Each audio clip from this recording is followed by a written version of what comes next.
The horizon.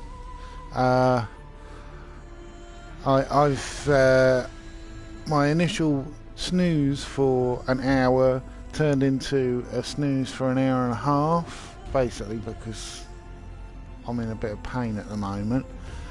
Then I woke up and I was sat.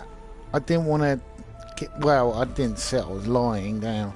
I didn't want to jump up immediately because I just still felt tired. So I started watching stuff on my Kindle.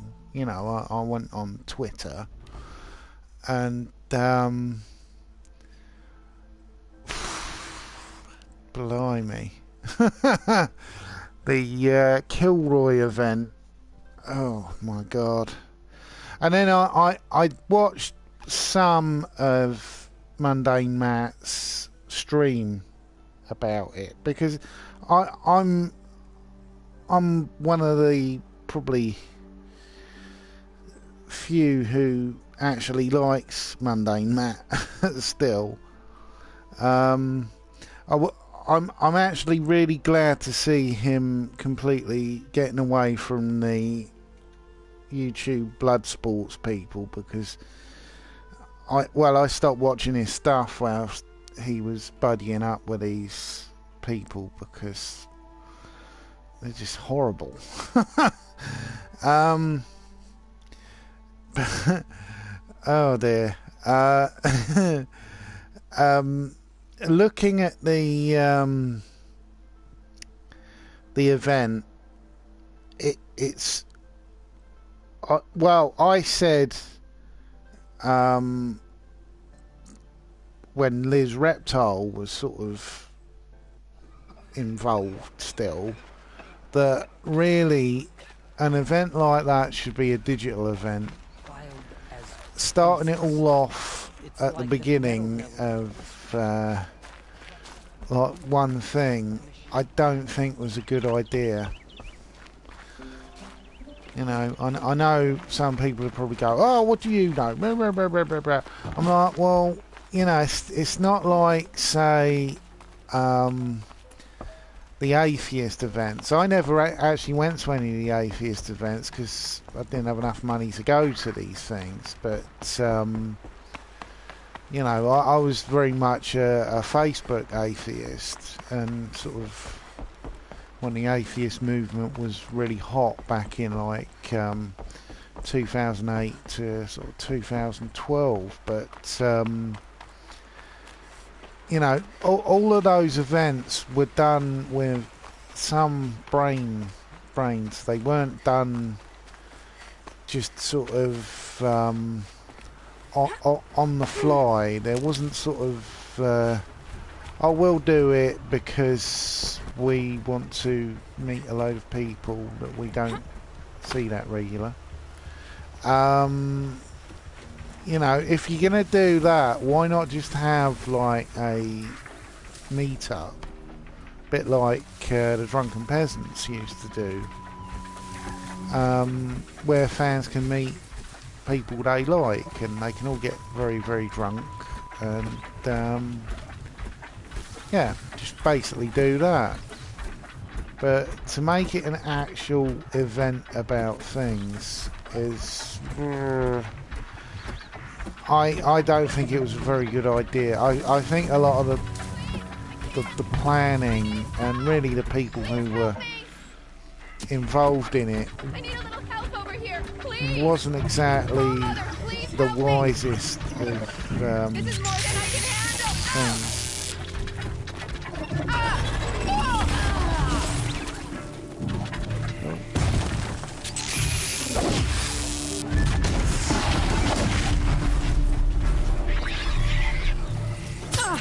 Oh.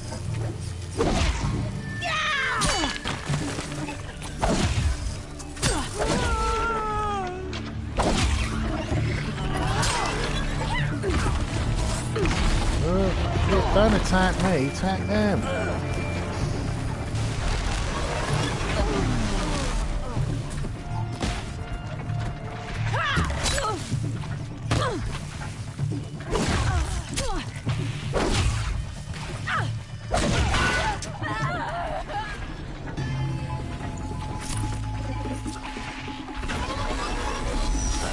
Ah!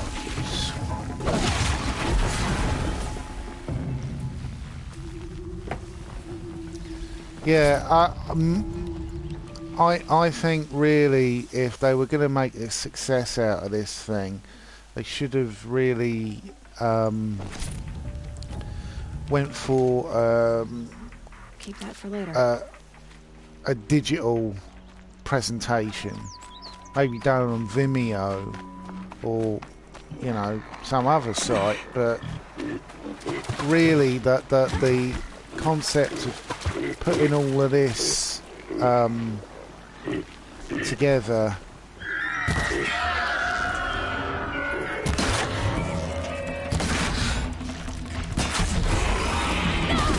it wasn't a good idea. Also, the way that it was financed wasn't really a great move. It divided a lot of people, and then a lot of sort of drama whores like fucking Tonka got involved and acted like they were going to be part of it. And I'm like, Tonka for ages and ages and ages would go on and on about how he wasn't a member of the skeptic community. That's why he didn't adhere to the rules of being a skeptic, actually using facts and evidence and not just sort of pulling things out your arse. Yeah. But I think it was just a really stupid idea. My view is that it was just pretty much an attempt to sort of like poke people in the eye who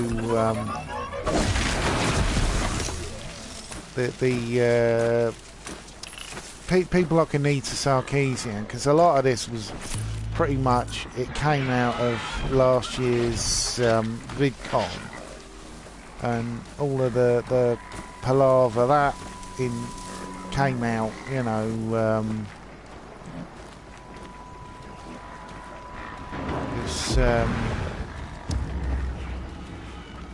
Cole Benjamin being called a garbage human and all that stuff.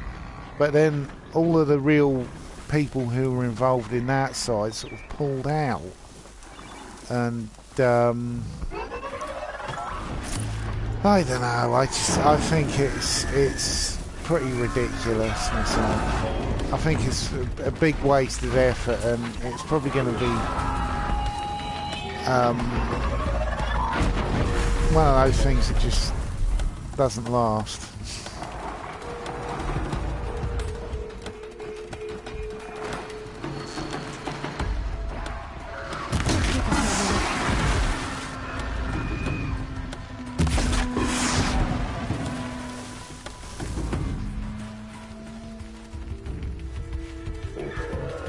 Sometimes ideas thought up in a bar should really just stay in the bar.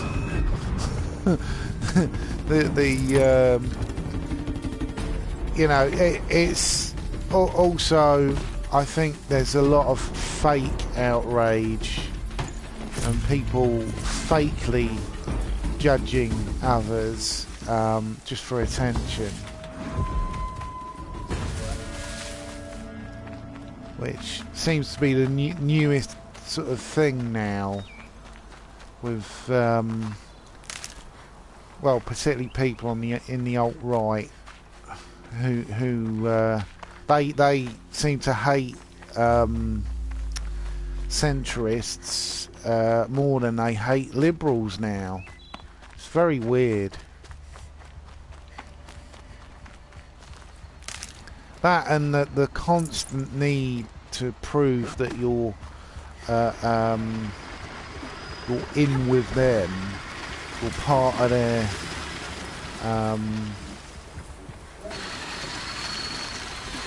clique. It seems very stupid to me. It's good. It almost feels like show trials like they had with communism. It's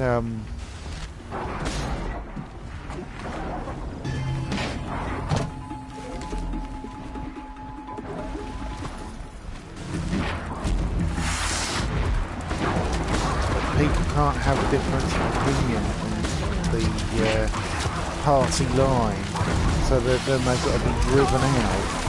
And sometimes the party line can just be something incredibly stupid.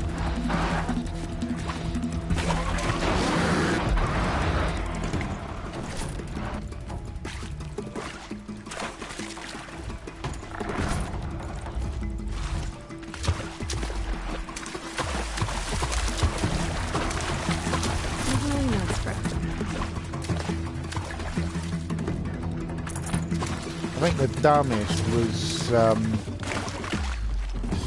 quite a while ago when PewDiePie started saying stupidly sort of fascist stuff. You know, there was all that where they had the Fiverr thing, and the sort of the popular view was he didn't do anything wrong. I'm like, really? You're gonna run there just because Disney have sort of pulled out because they don't want anything to do with anti-Semitism? You know, it's very much like all this bullshit around Count Dankula. In I can't see why he's going to prison, but don't pretend that he's like a comedian and stuff. He did sort of a sort of, well, some people found it funny. I found it a bit, you know, it's funny-ish, I suppose. Some of the choice of wording might have been a little bit more intelligently done, you know, like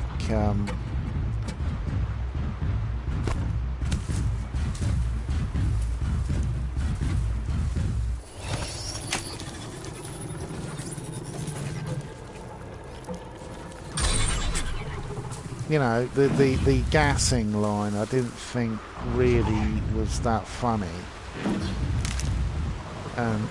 You know, most of the people who were showing it around at work, well, they're not fascists, but it wasn't exactly what you call the sort of intelligent people. It was mostly the sort of gormless sun reader types.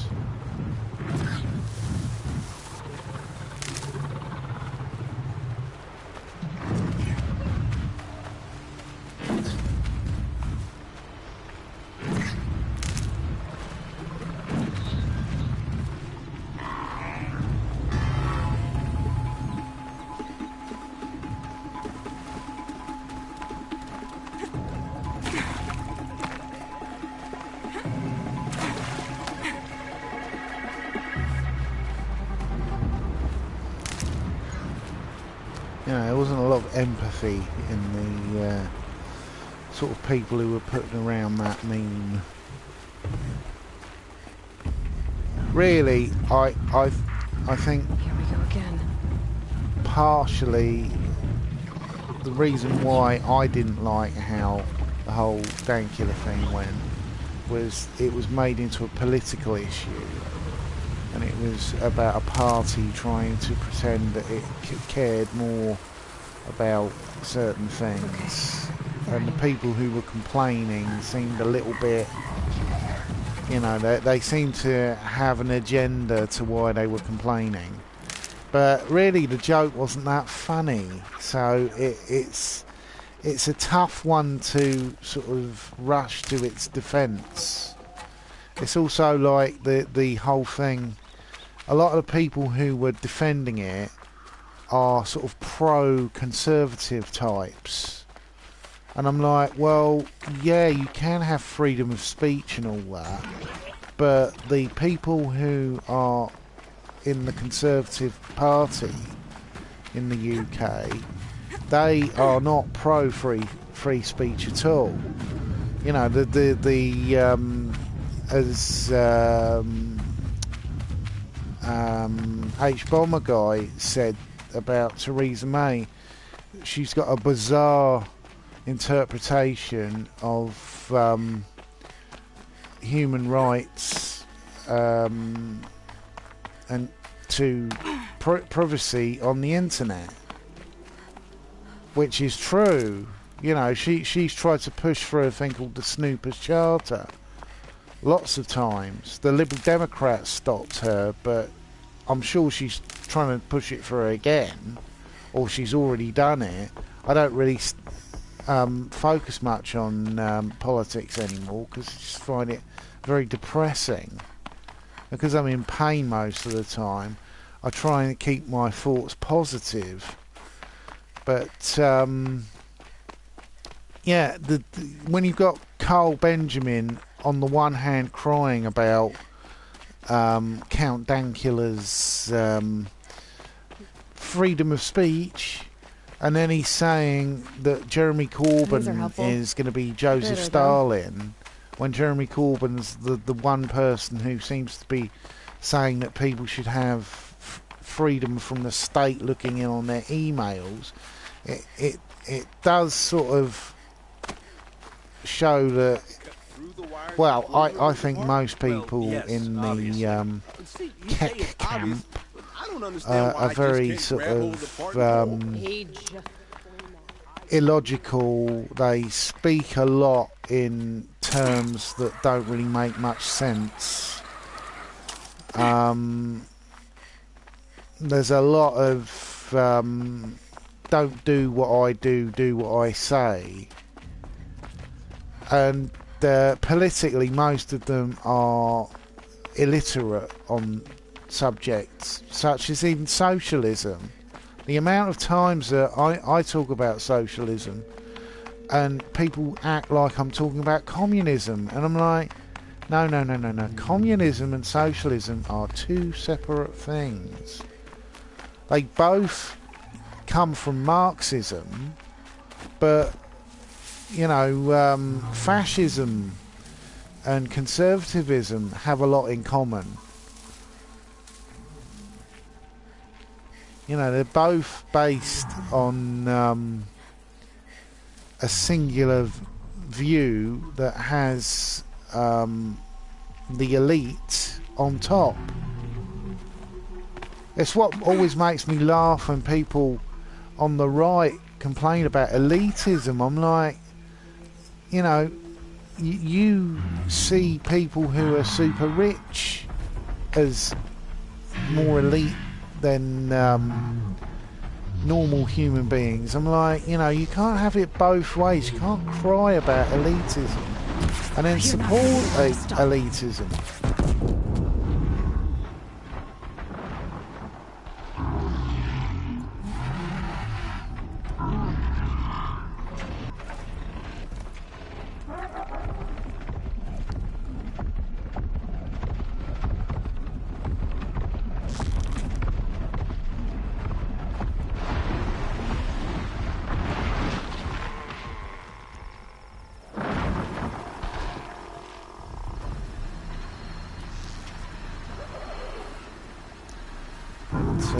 There are a lot of people online who just don't seem to have a clue about anything. I was watching earlier. I didn't even know that Aydin Paladin had done a stream with Destiny, and my God, keep quiet now. What a shit show she is. I'm like, Jesus Christ! I knew she had some wacky ideas. Because initially I was a fan of some of her videos when she was sort of normal, before she started consorting with people like No Bullshit and bloody Hard Bastard. A lot of those early videos she did have all gone now. I think she must have edited her channel.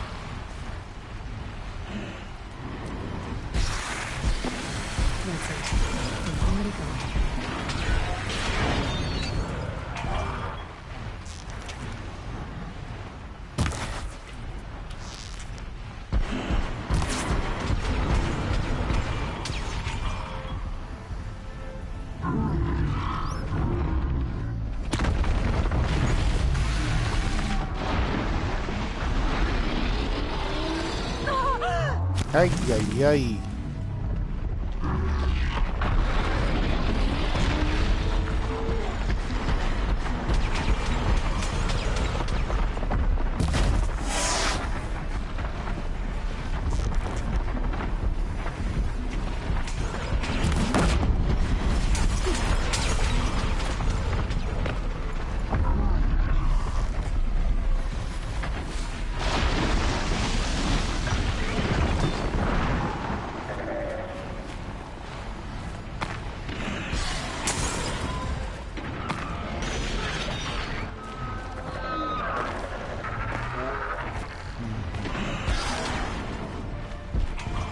Yeah, we were discussing on Open House last night about some of the...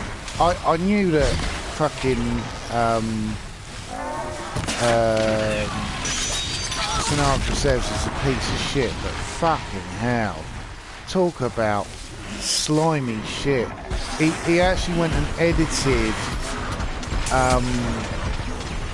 stuff about the Holocaust on Wikipedia,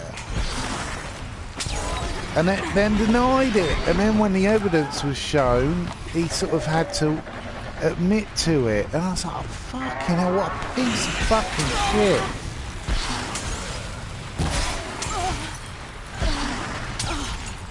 You know, I know he's a boring arsehole who wants so badly to be TJ Kirk.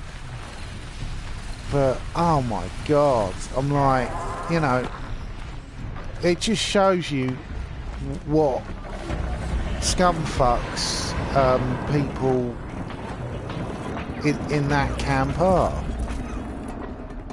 That you take an event that is so horrible, like the Holocaust, and edit it just to prove, well, not to prove someone wrong, because you're editing the truth. I'm like, that's the shit that they whinge about the left doing.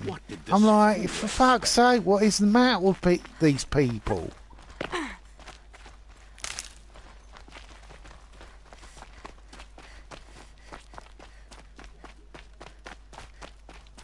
No truer word was said by Mundane Matt that he said that easier when I was a kid.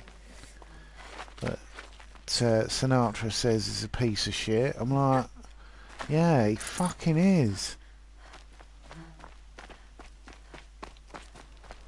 You know, Holocaust denial, I've got no time for. You know, I had a girlfriend years ago who, her mother, her mother's mother, her gran, basically, lost... She was the only survivor in her whole family. And she only survived because her family managed to get enough money to send her to a British boarding school, and the headmaster had sort of got a letter saying, you know, whatever you do, don't send her back. And you know, the whole family were exterminated. And I'm like, to make any sort of argument, particularly a what about argument about the extermination of a whole race of people, you know, I'm like, you know, Aydin Palidin was saying that, oh, I'm going to commit suicide. I'm like, good. I've got zero patience for people who are so, well, I'd call them evil. And I've seen some of Aydin Palidin's streams, especially with the one she did with that hard bastard idiot, where they were there was a video, I think it was a UN video, about Syrians and how, you know, Syrian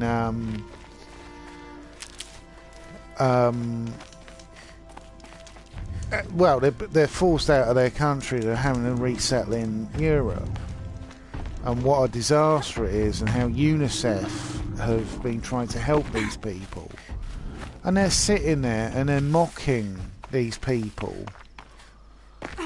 and I'm like, how without what? I'm an atheist. I don't believe in the immortal soul, but how empty do you have to be to look upon others who are trying to not be murdered? How twisted do you have to be to assume that they're doing it just for an easier life? You know, I find them just sickos. I'd consider people with that sort of attitude equal to child molesters or child murderers. In the, you know, you've pretty much, you're not even a human anymore. You're a husk. Be fascinating if they weren't looking for me. You're empty. You're devoid of any human spirit. Because my view is never look upon others in that way, because one day that could be you. I can hear an ocelot coming a mile away. You know, natural disasters are going to become more frequent with climate change. And one day, North America might succumb to an ice age. And all of those people living in their cushy lifestyles will have to move south. And, you know, I don't think that people in Mexico are going to be exactly happy about a load of Americans all of a sudden turning up on their doorstep, expecting protection, expecting a life similar to what they have at the time. Also, well, from what I've seen, I think that Aydin Palidin is bonkers. She's mad. She puts out lots of accusations of being doxed all the time. She's very paranoid. But yeah, it's just it's very weird. You know, the Destiny stream, I like I said, I didn't know Destiny had a stream of her. All I saw was debates with someone from Pole or something like that. Greetings, Aloy. And 4chan and all this what stuff. Do you mean? And where's Erend? He's inside, attending the Sun King, where we should be without further delay. But I didn't know anything about it, you know. All of these people are here to see the Sun King. And I'm quite a fan Yes, of Destiny. And each has come to ask a favor of him. Unpleasant, but that's politics. And she was sort of The Sun pulling, King is eager to meet you. as well as there being a lot of word salad, she was pulling accusations and straw I'm not here to men intrigue you. out of her arse every 5 minutes, which was particularly funny, especially when she kept saying that Destiny is a left winger. He's not a left winger. He's a capitalist. He is a firm believer in Nobles are capitalism. like children who whine when they don't get a second helping. He has sensible politics. That's what separates him from What's the Sun King like? The most important thing is what he the isn't fruit like. cakes His father. on the right. A lot of them don't actually, they don't actually know what they're talking about. A lot of them make generalizations and assumptions. She who sees the unseen. Welcome. And It would seem you have done me a great service. they Errand. Tell her the what you found. worst offenders I of this checked stuff are Ursa's people tomb. like Sargon You of were right, Akkad who The body is just missing read a scar below something her on the right internet, I gave it to Ursa when we you were know, and kids, doesn't go and fighting double over check. sword. If the body Or is not Ursa's, he's then we been must assume she is historically still alive. known for putting And up I will not abandon her. We only know she was videos taken, not who about did a it. subject I can help with that that. he hasn't Ursa has actually an enemy among the Oseram. read A the whole wolf thing. named Dervahl. There was that Impossible. very famous one Every clan about in the clan has been hunting for him since the liberation. He has to be the dead by now. No other Oseram have the most ingenuity to lure the Ursa into this the trap. way these Expect colleges to have find worked him out lurking how somewhere near the border. a percentage of women were being He'll be waiting for word from us at abused. the marketplace in Pitchcliff. I can't move troops to the border without provoking the Oseram. But I could send a few vanguardsmen. And perhaps an exceptionally gifted Nora as well. Errant, Marat, Looking at my Twitter. let me quickly. discuss it with her privately.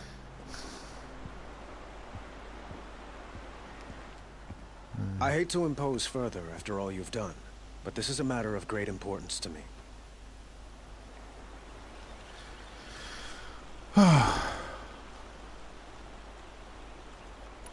Who is Dervahl exactly?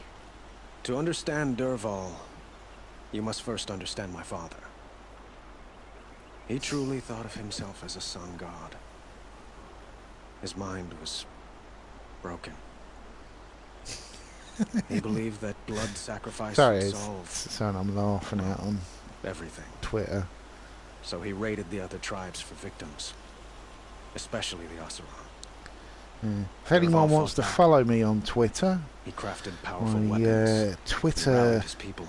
well, I've got two, My but father responded. the one I Revolted use all the cruelty. time now is He at captured Dervahl's wife CTHUGHLA. and daughter and sacrificed them in the Sun Ring. It's partly based on my middle name.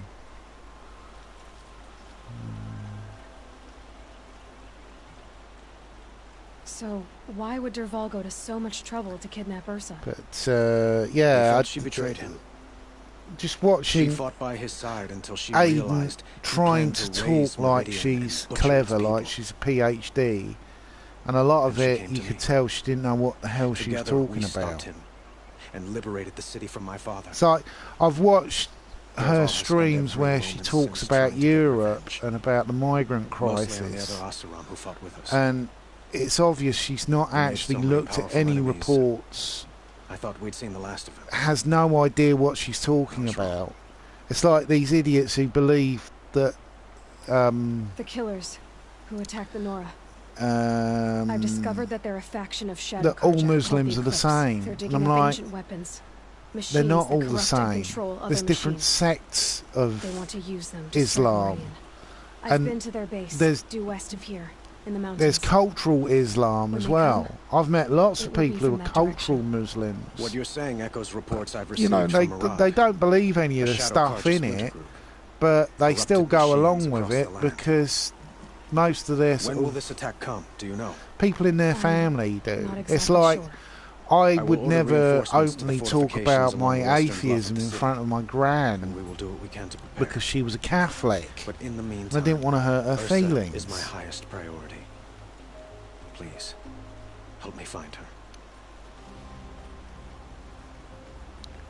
I'll put some retro new wave on.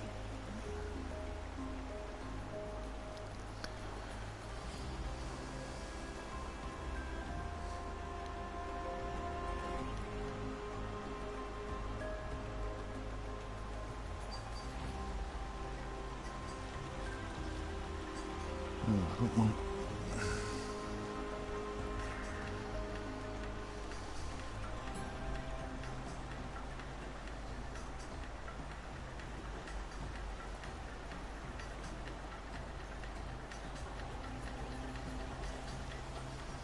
That's weird. Yeah, never mind. Oh, actually, I know what I've got to do.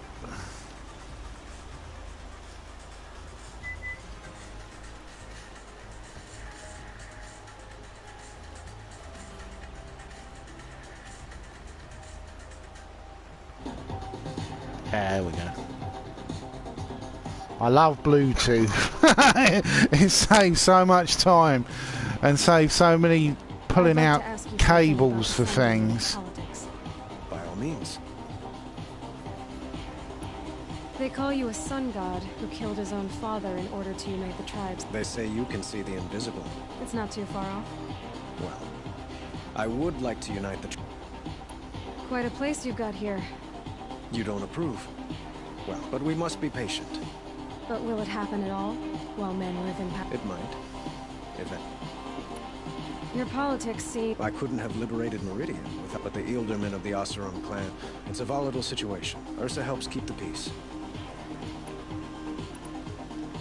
What can you tell me about the Shadow Karja? What do they have to do? They are remnants of my... Like him, they care only for... Since Ursa helped me take this city from them, they...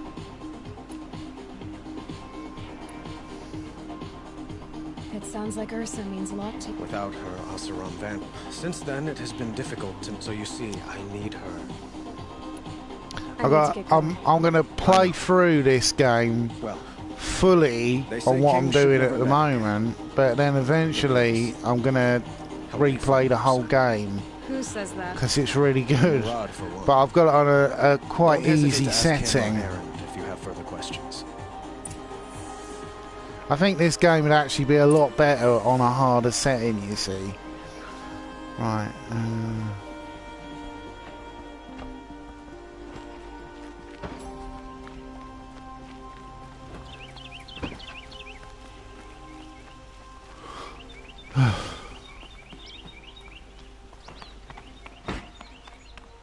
Really, I've got the wrong outfit on. Let's change my outfit.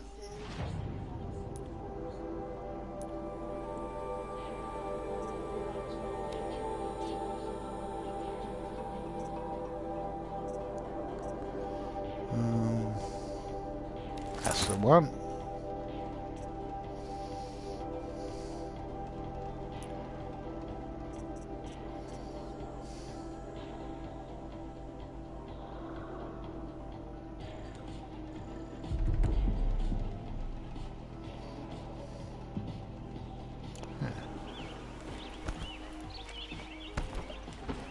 Hey, got a long dodge. Whee!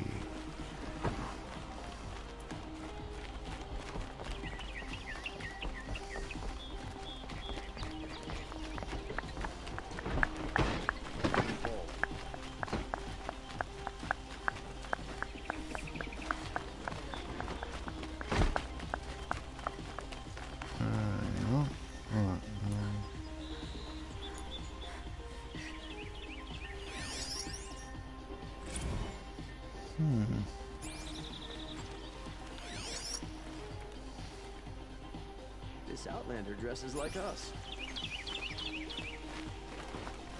Wish there was more female characters like this. A lot of games seem to lack a really strong female character.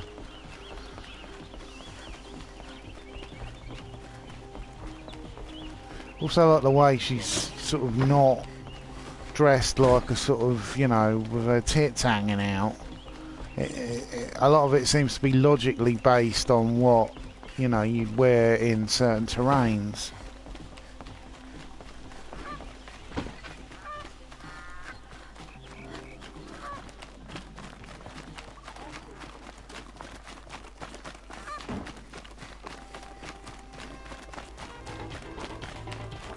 Oh, bit loud.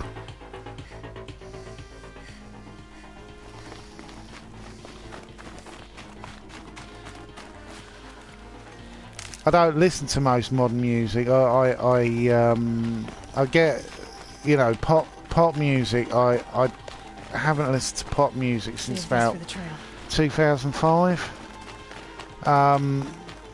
I'll follow musicians that I like Giorgio Moroder, but the only sort of new music I listen to stuff like new wave retro or retro new wave or whatever. Most of it's just because most modern music seems to be a bit for me.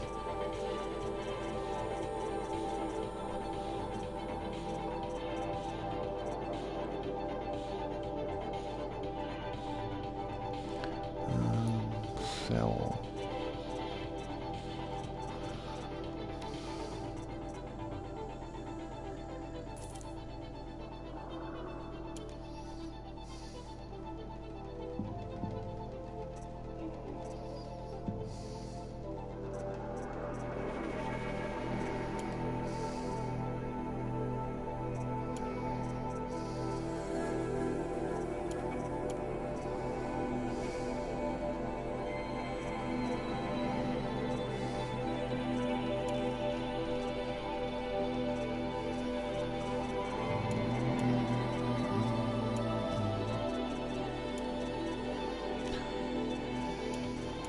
I like retro new wave because it sort of reminds me of particularly my teen years.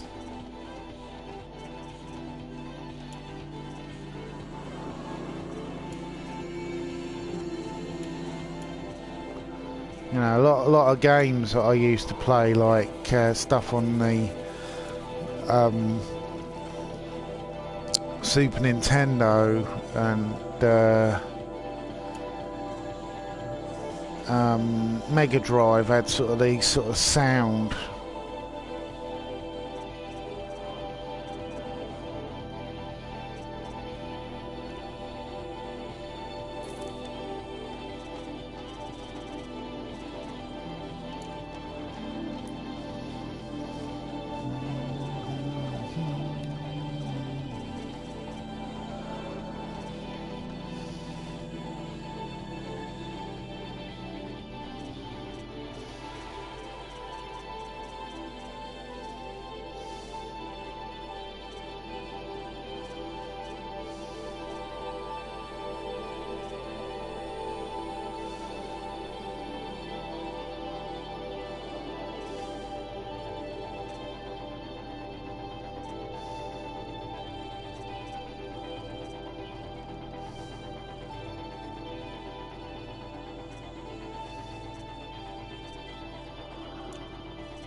Waste of time. Show was better last week.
Another triumph for Meridian.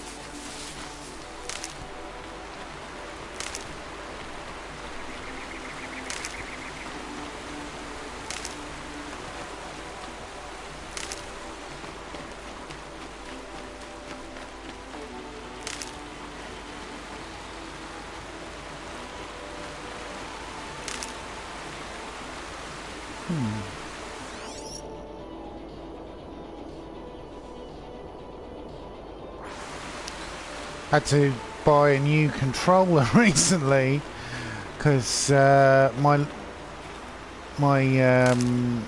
one I got with a machine, the buttons were jammed.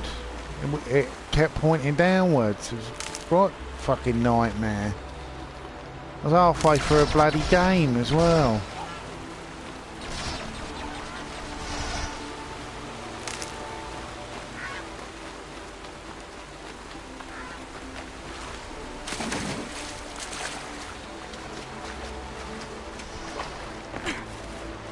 Good job I wasn't on a stream. Check it out later. Been really fucked.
Weird, for the first like year, PS4, it was really sort of hard to actually find any decent games, and all of a sudden there's been a huge surge in games.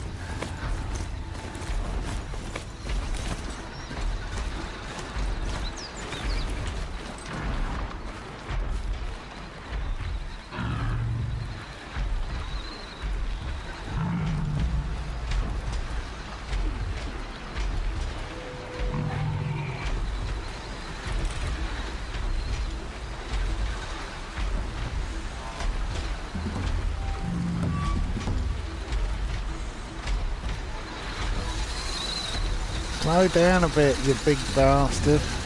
I can zap you.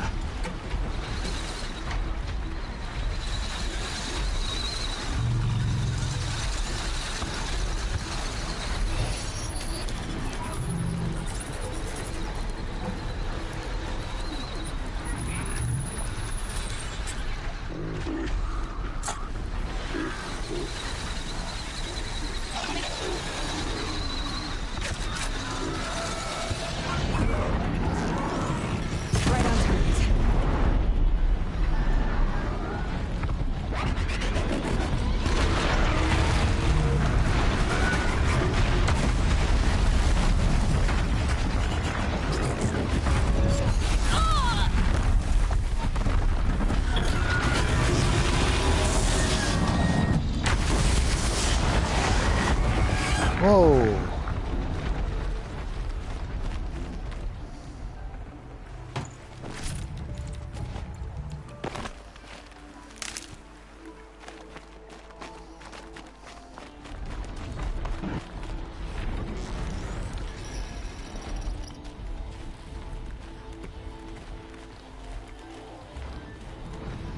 Where'd that rabbit go?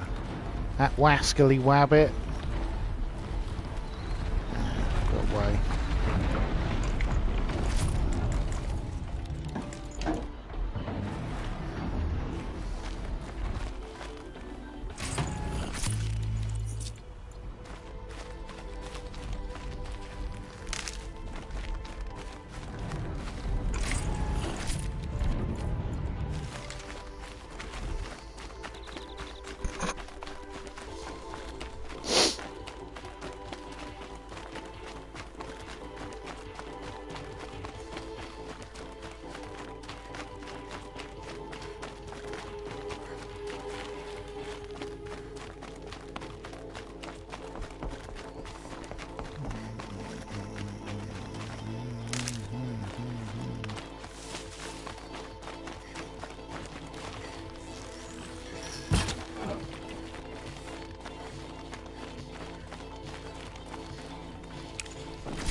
I'm going to do something mental. I'm going to try and get one of these crocs.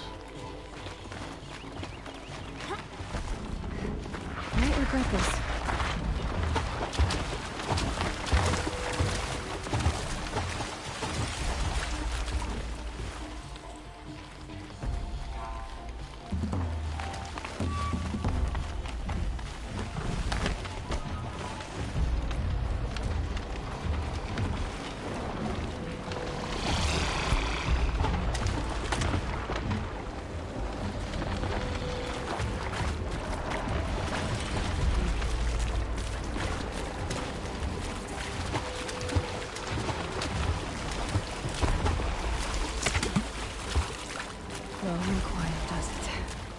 Bloody thing death.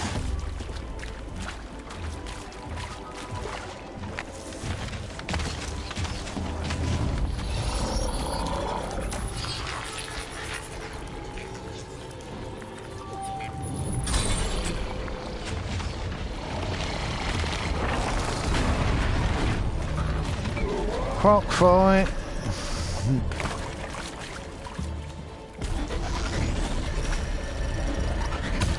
Turning back.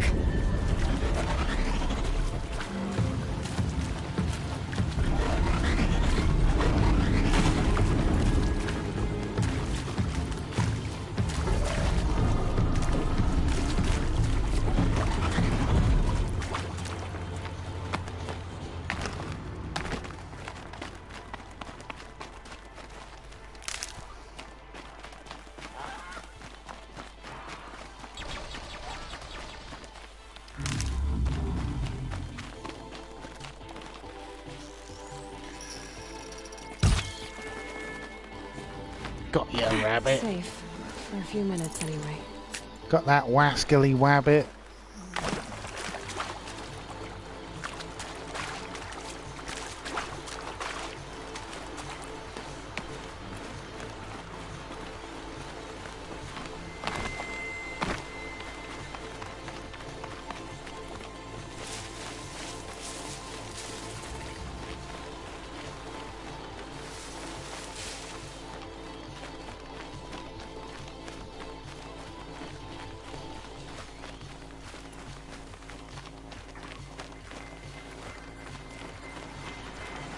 Oh, little fox.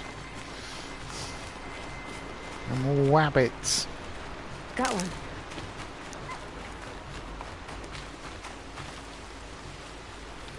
Who are these people then?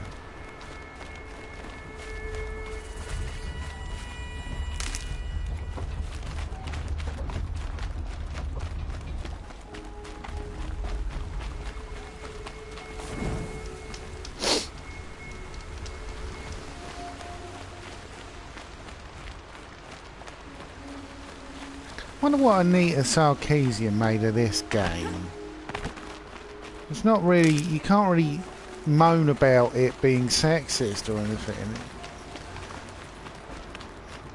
I suppose she'd probably say, oh, well, the protagonist wasn't black, so...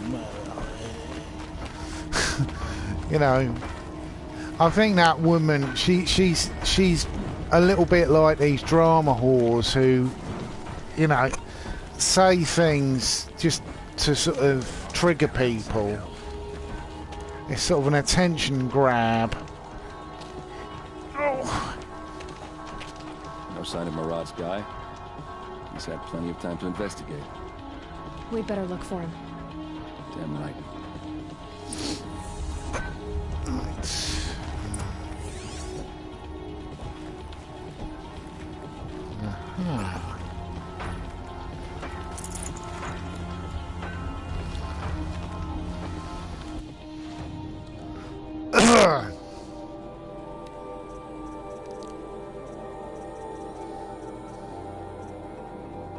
Oh, I like that outfit.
Oh. Hopefully he's not crapping up.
Well, someone left here recently, and they were in a hurry.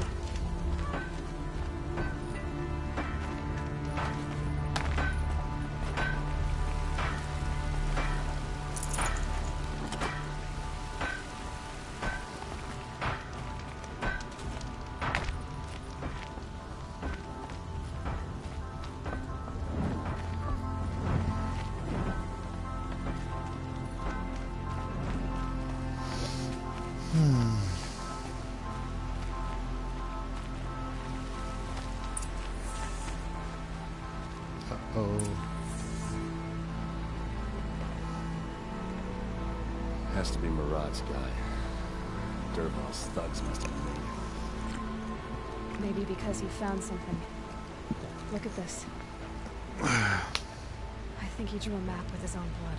Right. Those kind of maps you know you'd better follow. That might be Pitchcliff. He marked a spot to the north. Could be Dervahl's location. My men are waiting outside of town. I'll grab them and meet you there.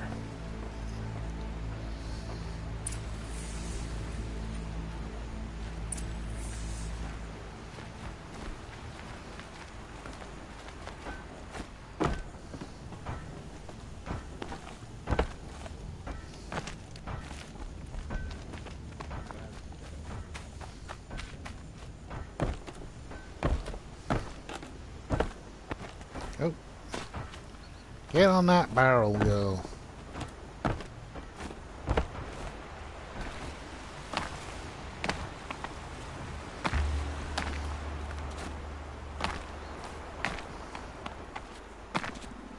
See, if they'd done Tomb Raider more like this game, I'd have probably enjoyed it. But there was a lot in the last two Tomb Raider games that felt a little bit too contrived.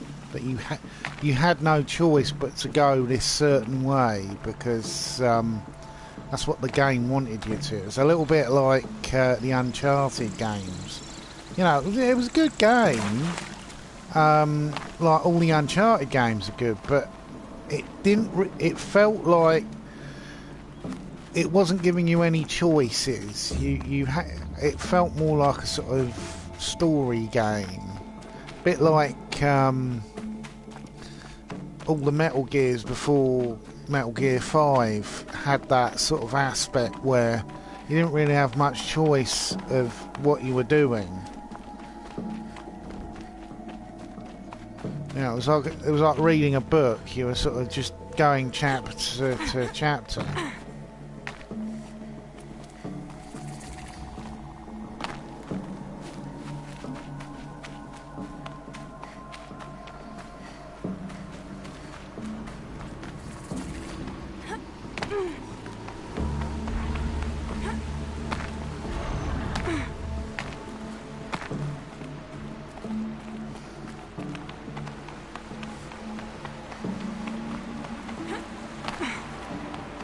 Change your outfits. Snowy. Let's have a look. Oh. I wish there was like a survival mode on this that you had to change your outfits to the terrains because you know, temperature variation, stuff like that.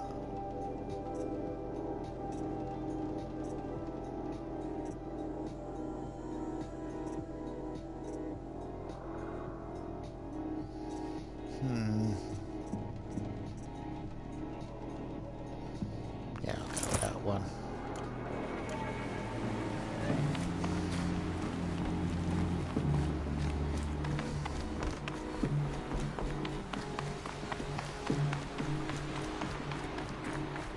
That's what I really liked about Far Cry Primal, that, you know, you couldn't just go rushing into everywhere because of the temperatures. Machines. Looks like they've been chained up. Dervahl's a tinker. He probably experiments on them or strips them for parts. Maybe I can use them to make some trouble. I'll go in first. Hold off until the fighting starts. All right, we've got your back.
Got you now.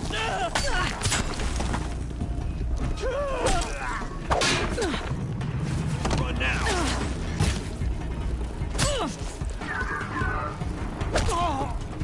This one.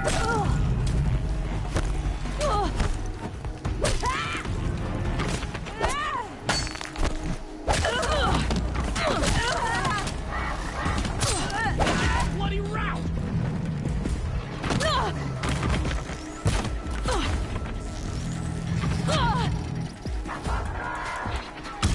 Come on, you bum. Fight back.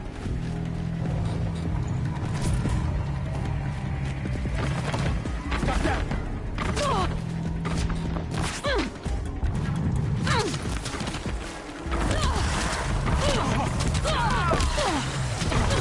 Here it comes. Last thing you'll ever see.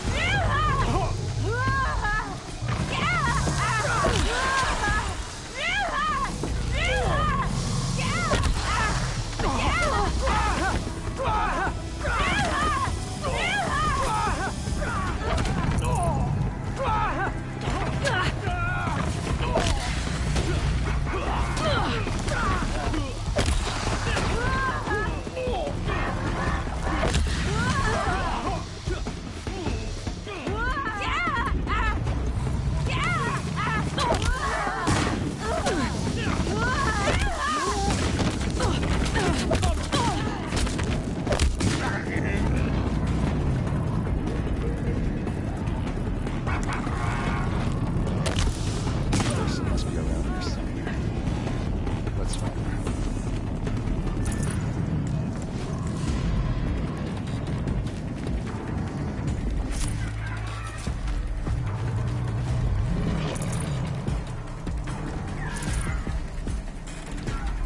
It's not went there.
Take out these two just in case. I've got other ammo.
Yeah, got it.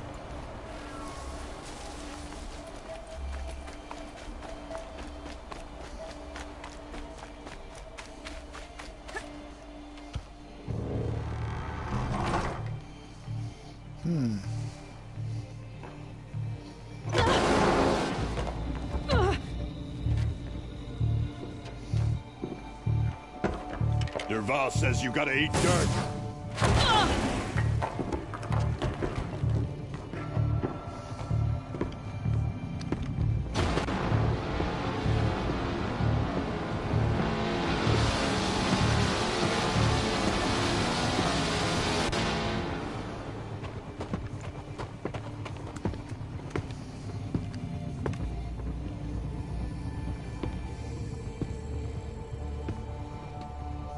Fight or run.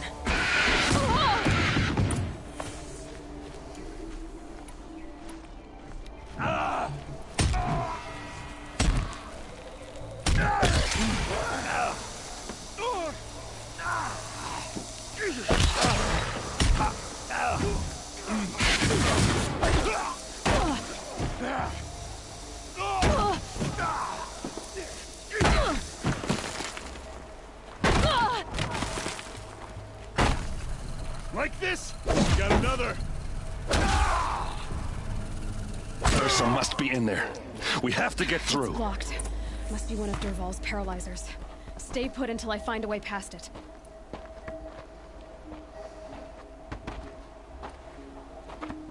They must use these to protect themselves from that awful sound.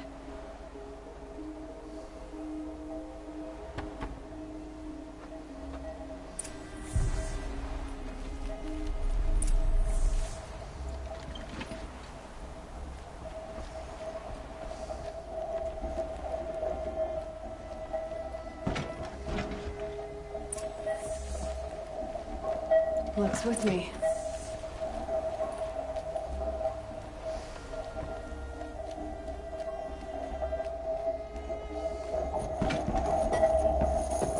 Ursa!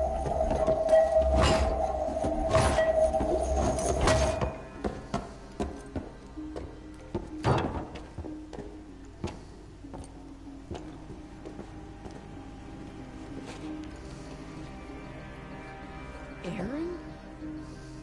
Dervahl tried to break me. Shows what he knows. I should have been with you.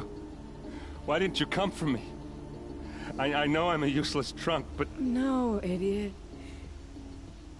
I got a message from Dervahl saying he wanted to parlay. I didn't come for you because I knew it was a trap. I couldn't let you get hurt. Just didn't think it'd be that good a trap. Thought I could take him out.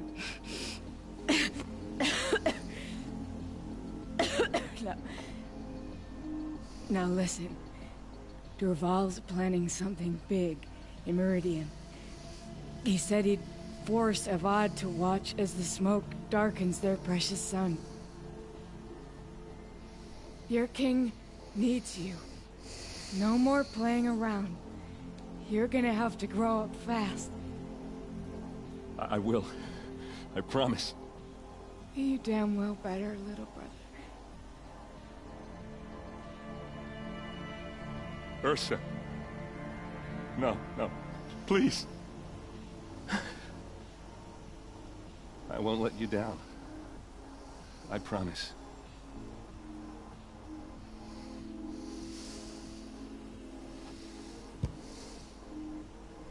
Aaron, I'm so sorry. You've got to find Dervahl. But Meridian's a big place. I'll look through his things. Maybe we can narrow it down.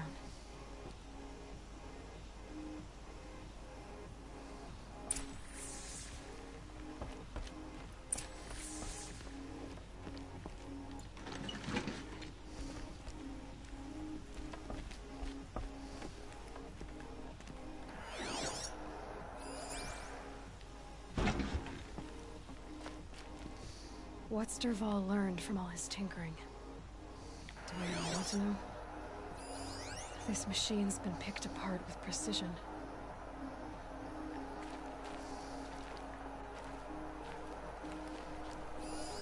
Such a strange device. It's beautifully crafted.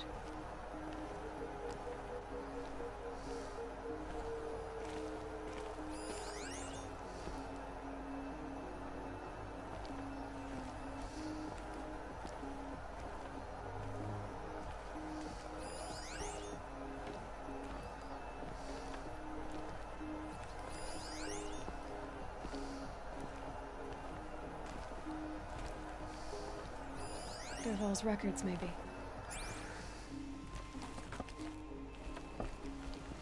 Just notes about crafting. And a letter tucked between the pages. Lots of blood.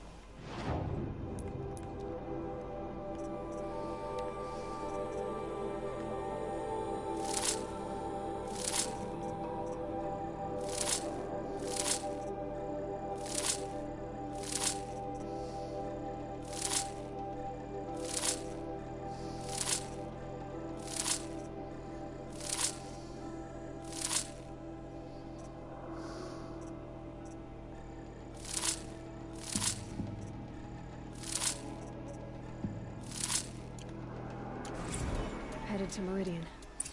If we find it, I'll bet we find Dervahl too.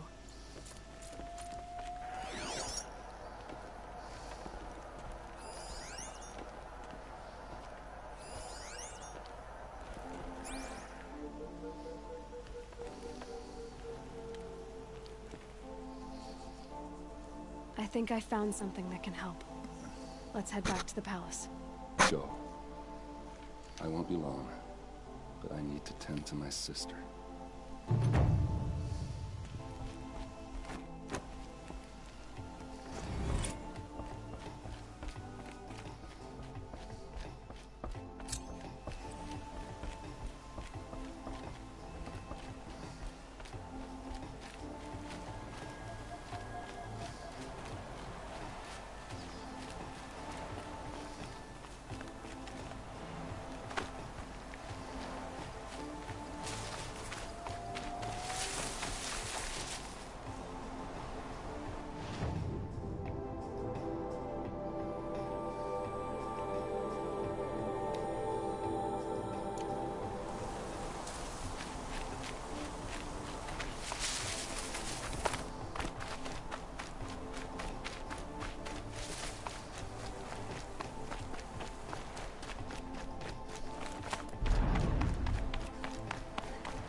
Who's going now?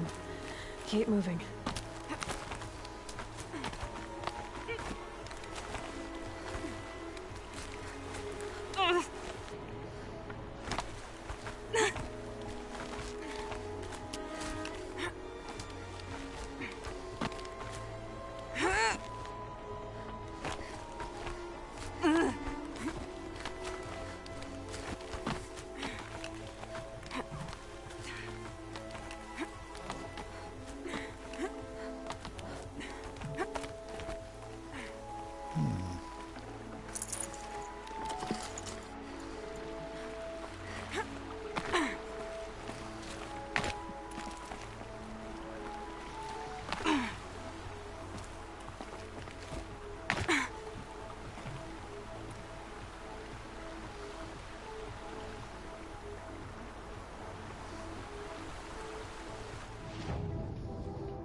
As far up as I'm going.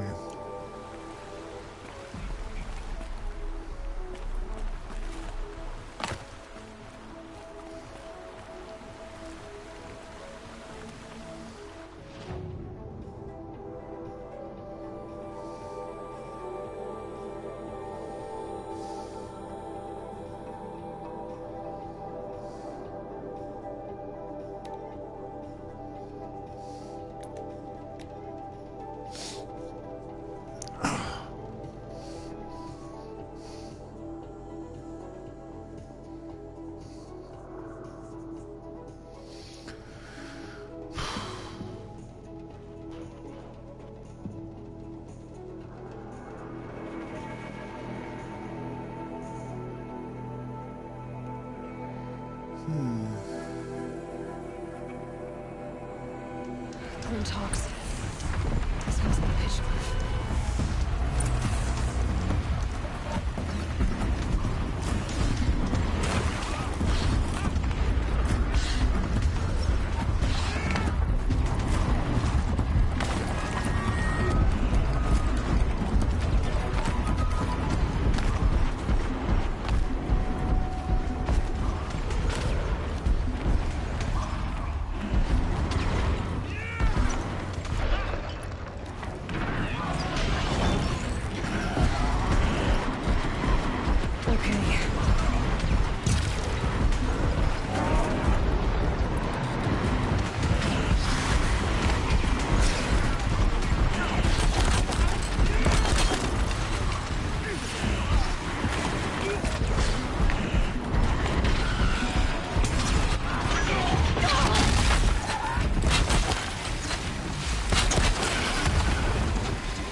The landscapes in this game are just breathtaking.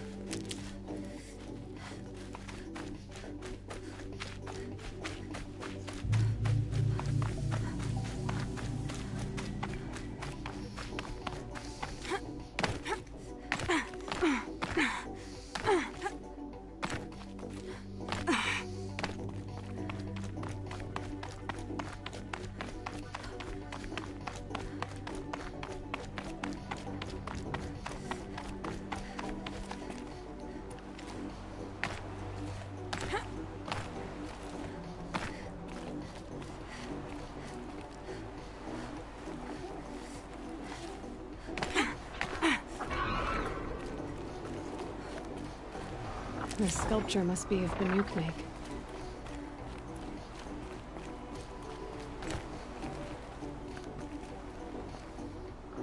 Oh, look at that. I'll take that as a screenshot.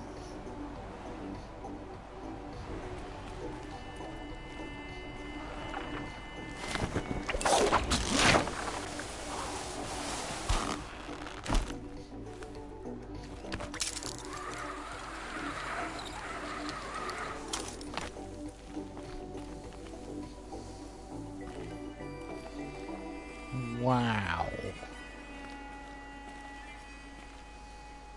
This game really is just, it's high art.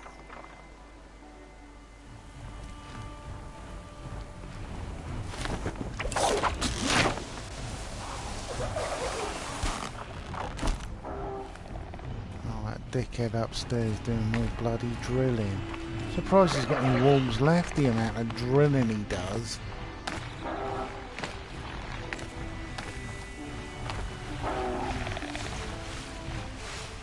Machine saw me.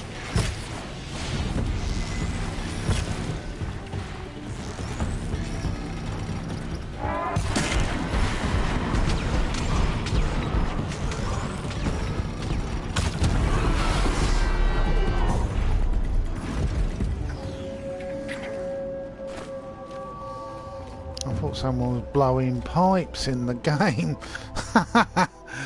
Oh god.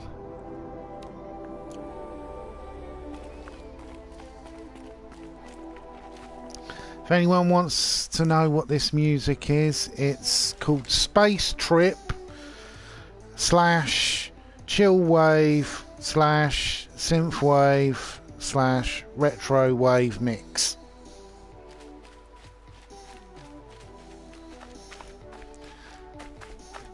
There's a whole YouTube channel called Retro New Wave that is very good for all this sort of music, and I like it because it's sort of an ambient sound in the background.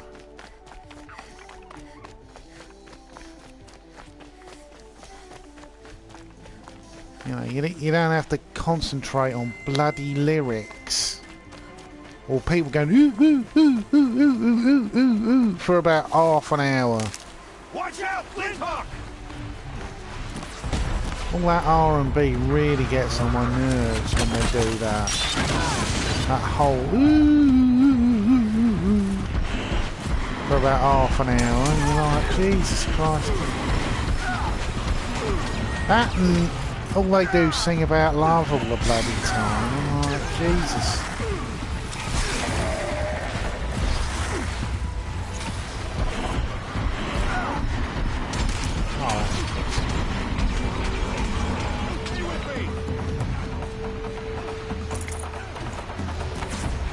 Sounds a bit like Oldfield, that.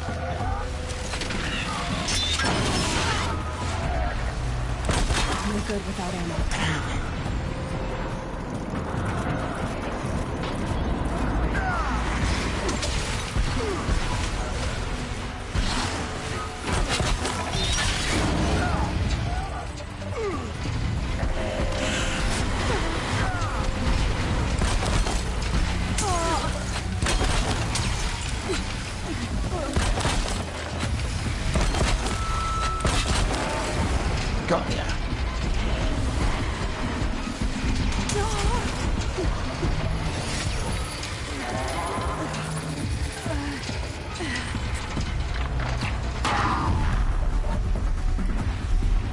Do a bit of defending of your master.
Oh, they died.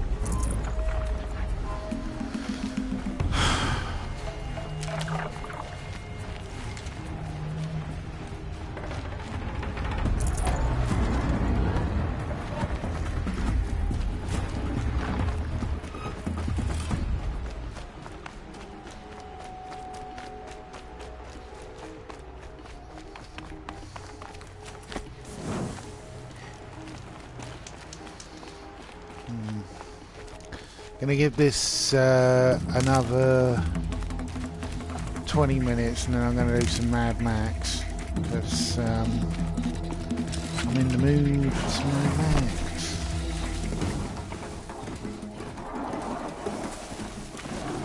My other favourite post-apocalyptic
another lightning costume change.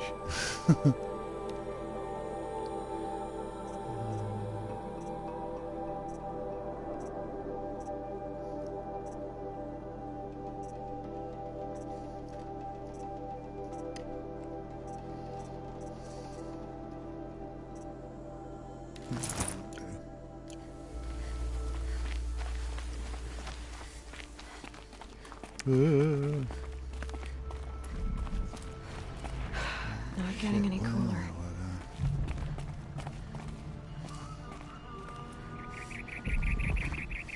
Oh.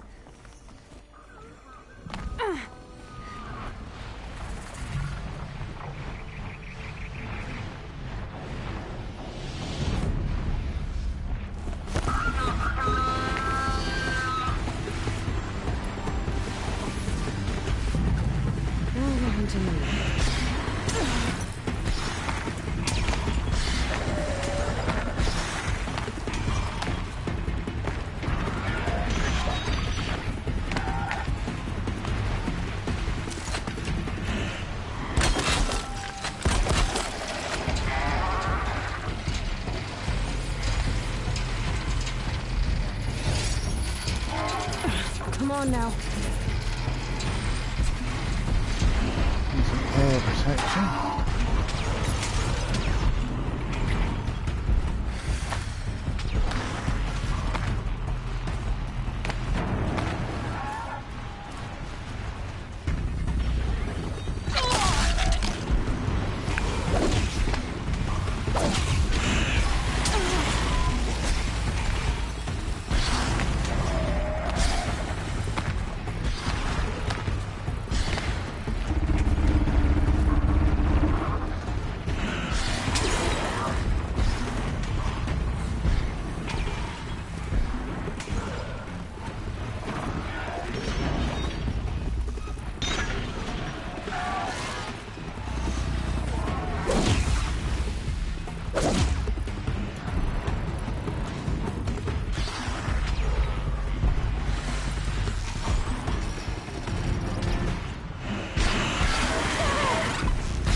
Heard good things of the next season of Arrow.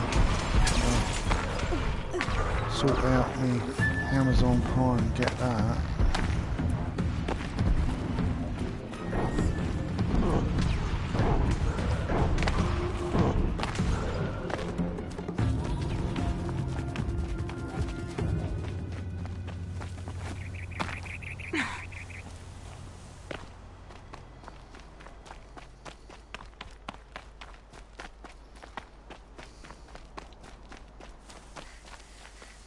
How do we get up there then?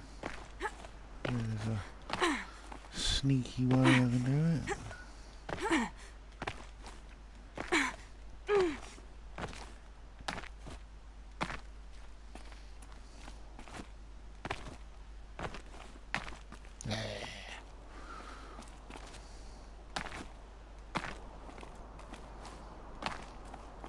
Nope. I'm on the wrong side of the mountain. Let's work my way around.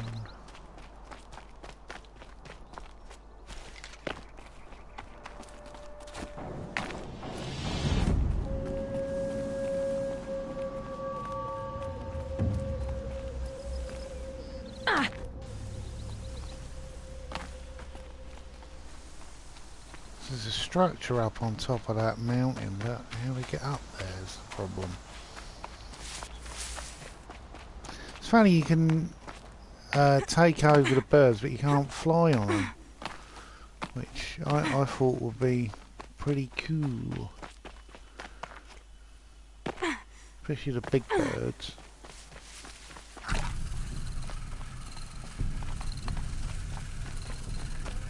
I do like that system for healing. It's a lot easier than some games.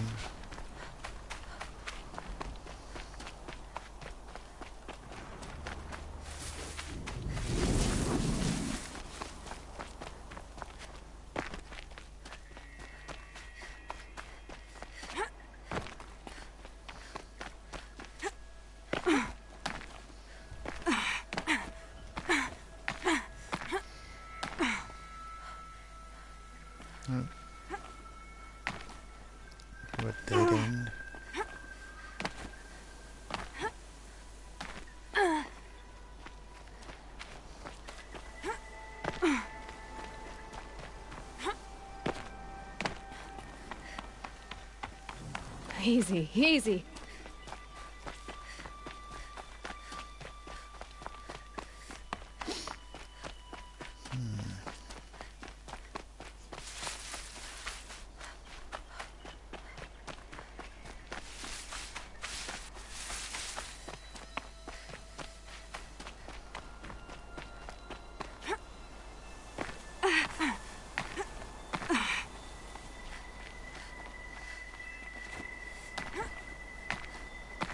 Determined to get that last metal frame. Well, one of the last metal frames. Let's have a look. Ah, there it is. Oh, idiot.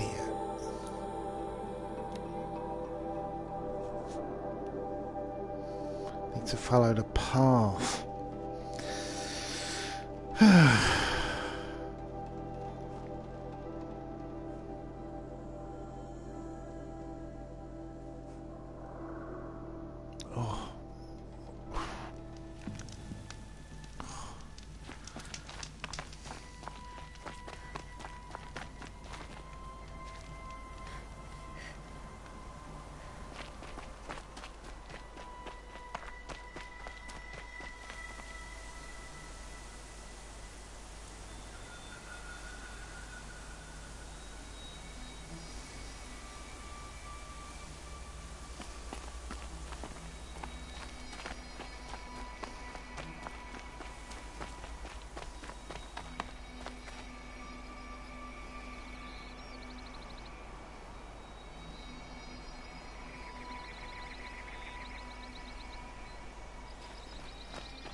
This is obviously what's left of the satellite network.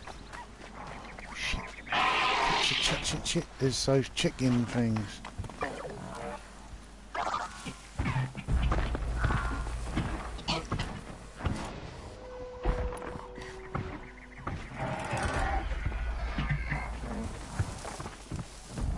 I do like this about this game, that, you know, there's always a slight sense of danger. You don't know what you're running into.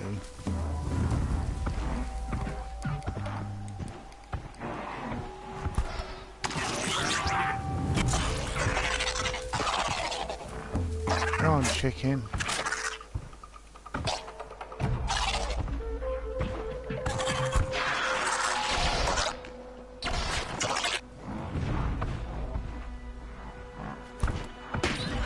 Oh shit.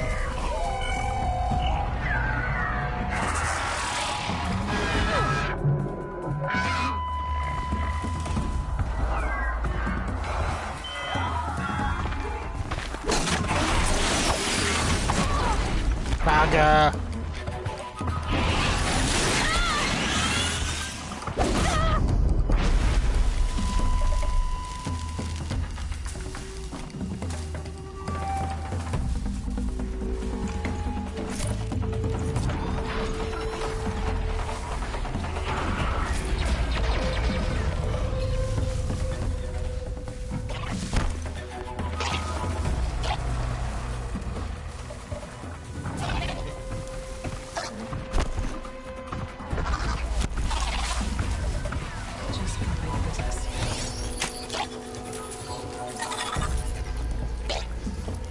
Go on, chicken, defend me.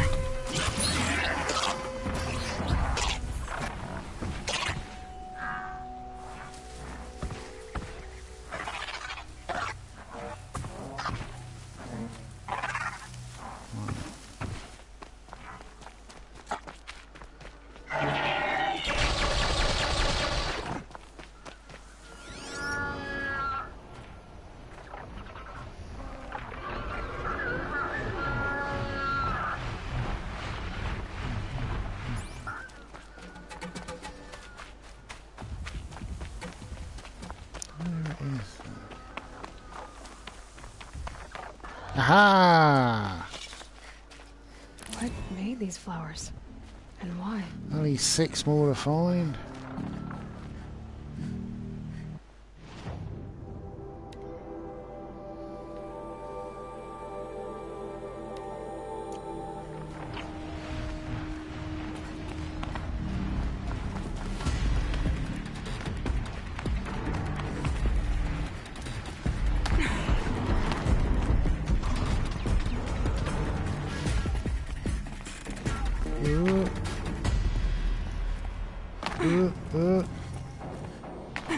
Just stay out of their way for now. I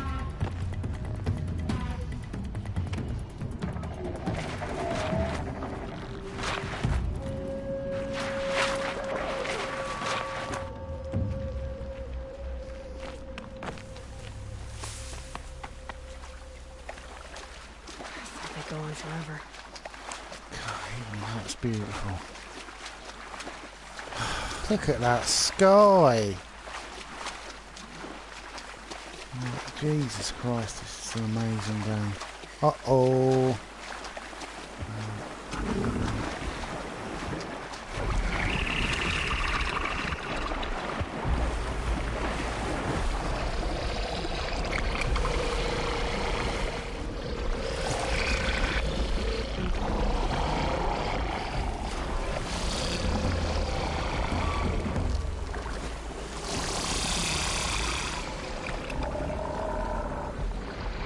They know where I am.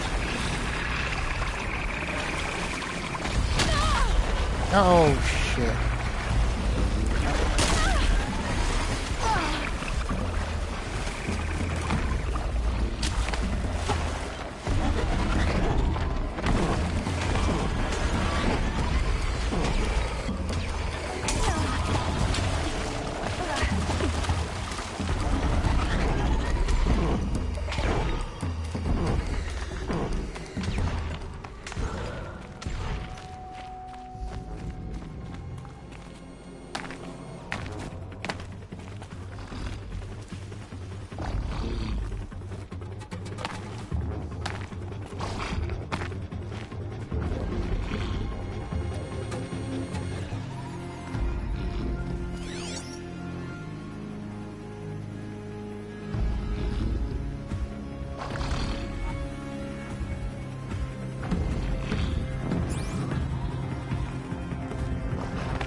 Whoa, whoa, whoa, whoa.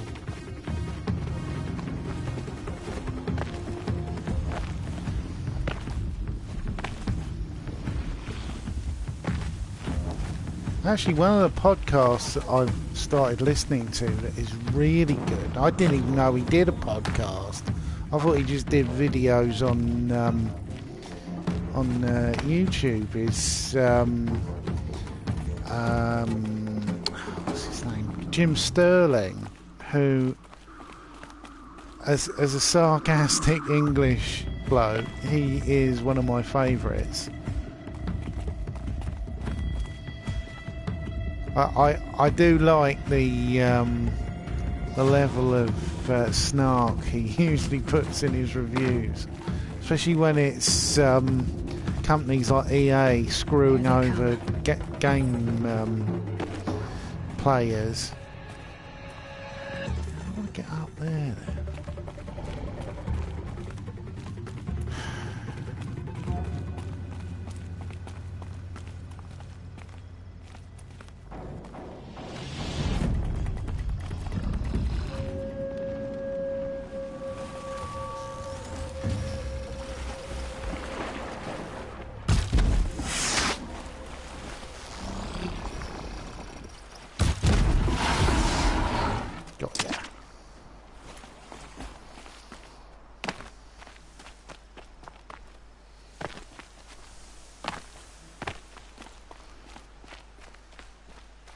It's a shame that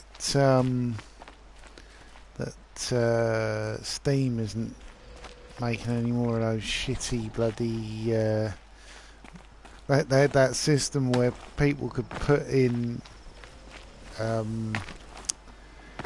sort of amateur made games, and there were so much rubbish, and he completely take the piss out of it, and it was just really funny to watch. I think one of his best reviews was a game that wasn't available in the UK on PSN, but was available in America, and it was this sort of trying to be Final Fantasy style game, and it was terrible. It looked the graphics on it looked like something from like the not even the early 90s. There we go. I need to find ledges somewhere.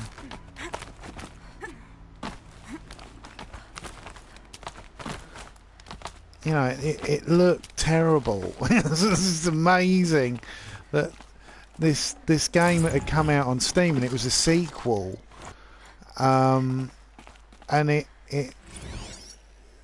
you know, it was on Sony. It was a bit like when they released that game Life of Black Tiger, which looked like something off of the PS2, and it was just terrible. And it was on the game store next to sort of quality games. Just very weird. Let's have a look what else is around here. Not a lot. Not a lot.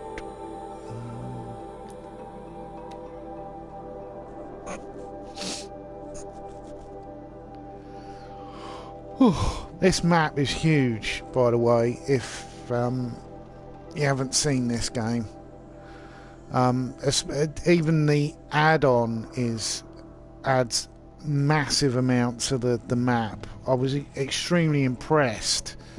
You know, some DLCs are really crap, like the load of bullshit that Calm. people got with the what was it?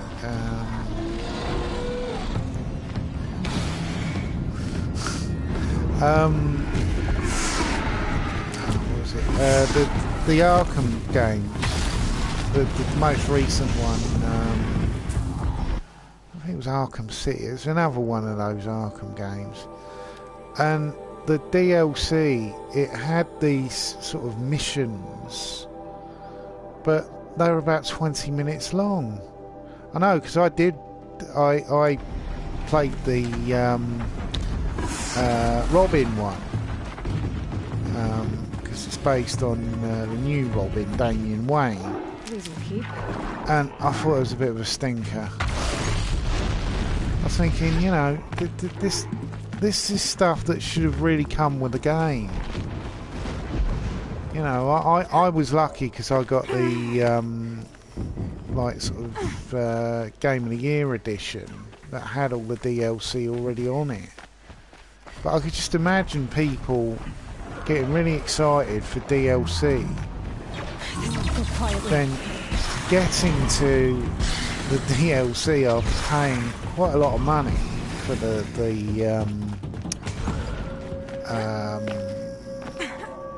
season pass, and then sort of like, well, is that it? Is that it? 20 minutes?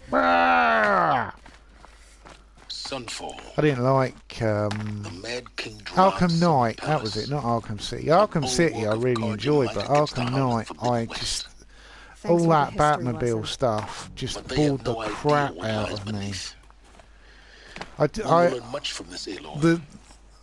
The balance on the balance on the actual vehicle as well wasn't really that great. You'd never tell where it never had weight in the front and the back at the same time, so hitting ramps was a bit of a nightmare because you wouldn't know what part of the car had land. And I thought, fucking hell, it felt like a game that was trying to be too big. It could have done with a lot sort of. It was a bit like lots of movies like that. Ready Player One game, film. It felt very baggy. Like, you know, they could have cut out about 20 minutes and it would have made for a much more much better film experience. I'm getting a little bit sick and tired of movies being too long, like Star Wars Last Jedi could have really done with a lot of plot trimming. That casino stuff, I think, it felt like something from the fucking prequels. It didn't sort of add anything to the plot. It actually hindered the plot. Actually, the whole casino thing, I think, was an excuse to get a Chinese actress in. Because, you know, there's that silly idea where China will only accept 10 Hollywood movies a year. And if you stick a Chinese actor or actress in it, it makes it more likely to be taken on. But I was like,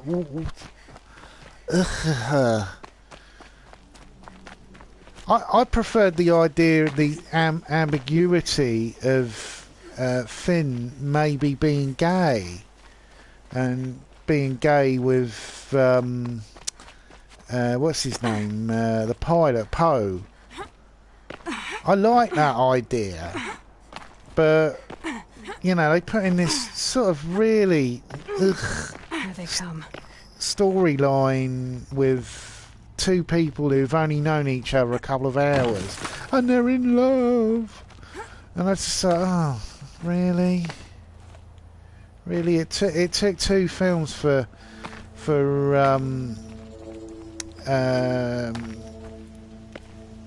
Han and Leia to get it on, but all of a sudden, you know, there were things I really liked about Star Wars 8, but I wish there'd been more Luke Skywalker and less people pissing around in a bloody casino.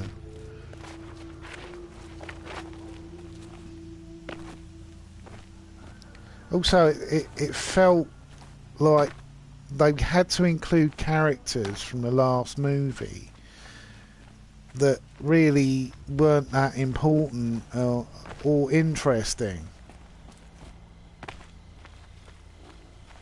Also, they killed characters who I was like, oh, what do you do that for? You know, I like Captain Phasma. I wanted to see her as sort of a big main baddie, like sort of, you know, General Grievous type person. But I was like, well, not General Grievous. I'm trying to think of. There's not many Star Wars villains who were in more than one movie.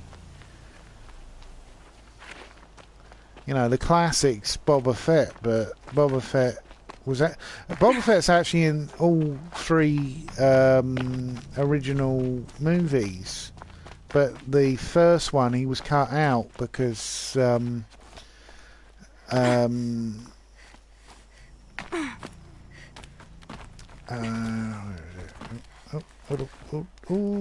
there's a way up here.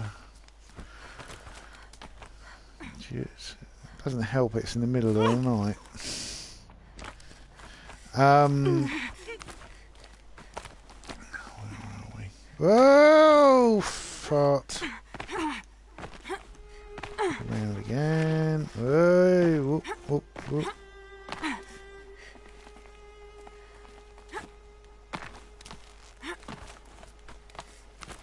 Huh.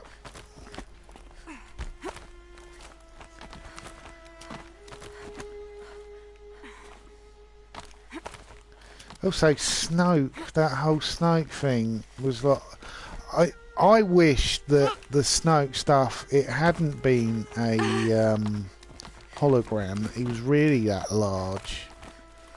But instead, you just I did like a lot of the fan theories on who Snoke was, because there was a woman who appears in the background of episode 1, and there was loads of fan theories that was Snoke, and that Snoke was actually originally a woman. And it's just like, and it all came to nothing. It was literally like a middle finger to everyone who'd had all these fan fictions and fan theories about stuff. You know, like Rey is sort of Luke Skywalker's daughter. No, she's just like a standard person. Yeah. Yeah, Snoke's going to have a big lightsaber fight. No. He gets killed because he can't read minds properly.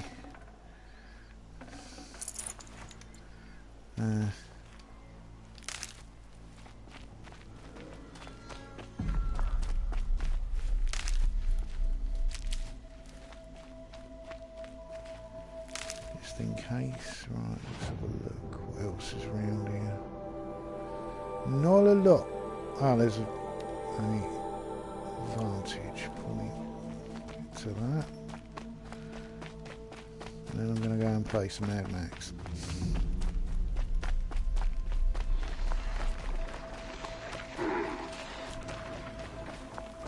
If you're angry,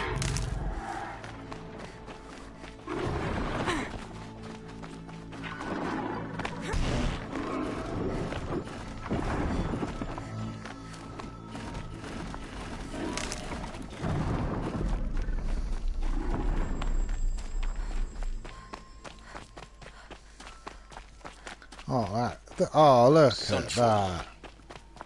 The Mad King Duran's summer palace. It is pretty amazing when you get really far away from thanks for the history lesson. But they have no light idea what pollution. lies beneath.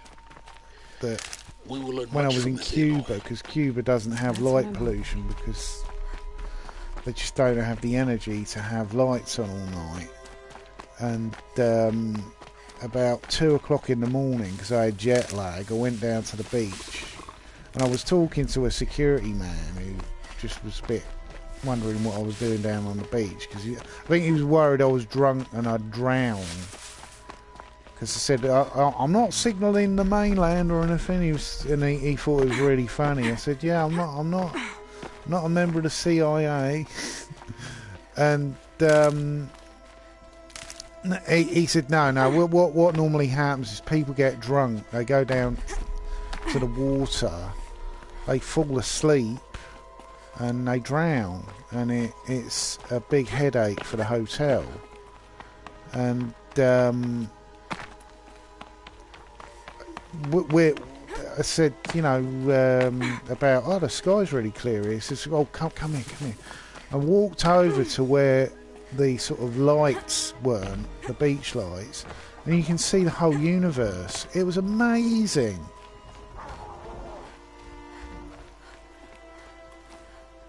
You could literally see what the Persians used to call the backbone of the sky, and it's yeah,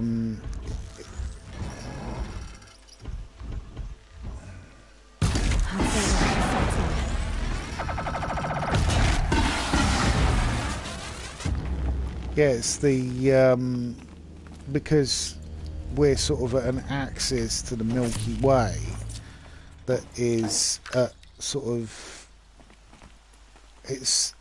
we're sort of seeing it side on at a slight angle, and it produces this effect where it's like sort of a rainbow of stars above you in a sort of curvature. And the ancient Persians believed that was the spinal column of wow. Oh, I found all the vantages. Didn't know I got them all. Yeah, looks like some sort of arena.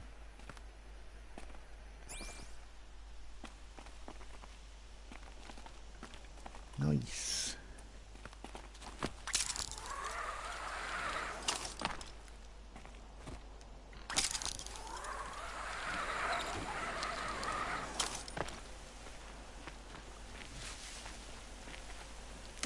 one of these.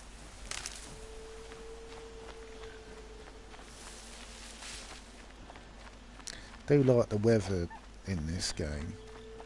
How the environment's changed to what part of the map you're on. I've seen it before in Red Dead Redemption, but Red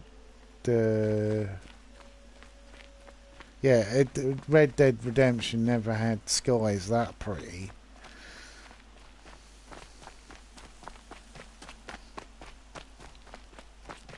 I'm actually quite looking forward to the new one.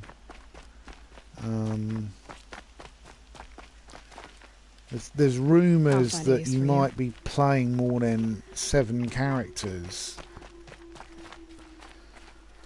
But then people have argued, oh well, it might be like the first one that you've got to hunt down all 7 people. And I'm like, oh, that's not very original.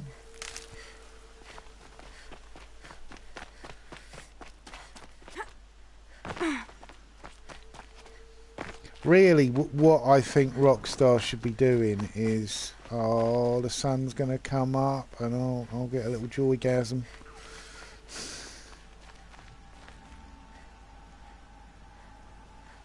Oh, there's the sun.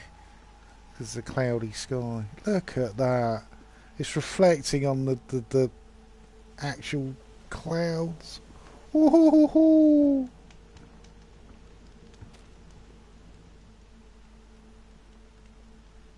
Oh, and it's causing a silhouette halo effect. Oh, oh, oh! I've got to take a picture of this when the sun actually comes through. Oh God!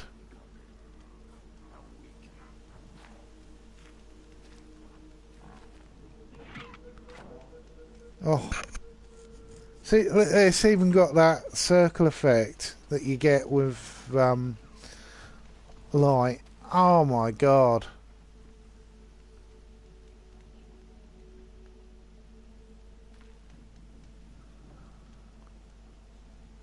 Oh, this game is so pretty.